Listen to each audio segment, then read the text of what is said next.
Equipa Seleção Nacional Timor-Leste arranca para a Malásia, ao treinamento e prepara para jogar sobre o Tajiquistão e a qualificação Copa Ásia Saúde Arábia tina rihunrua Ronolo Recém Hitu e a Loran Ronolo Recém Lima Fulang Março tina rihunrua Ronolo Recém Lima.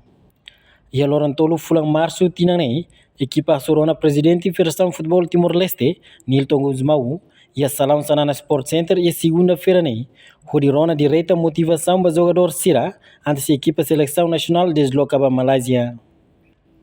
Presidente da Federação de Futebol Timor-Leste, Nilton Guzmau, recebe a equipa Seleção Nacional, atuna fatem haturu disciplina, no talento e remaneranho, no nei, beletane dignidade futebol timornian e mundo. Mudar presidente da Federação de Futebol Timor-Leste, continua forte embrani, a equipa Seleção Nacional Sira Katak, Federação de Futebol Timor-Leste pronto a atender dificuldade roto nebe hasoru, atu jogador Sira continua brani e evento sai da rede. Nimos for viva para Timor-Leste, nota firma jogador Sira, atu bela haturu resultado positivo para Timor-Leste.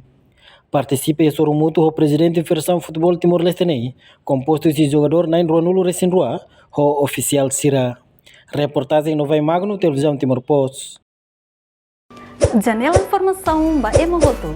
Atau tem informação atual dia kliu, kita haluha, haneham botão subscribe, like, halo comentário, no fahe tutang ba media sosial hoto.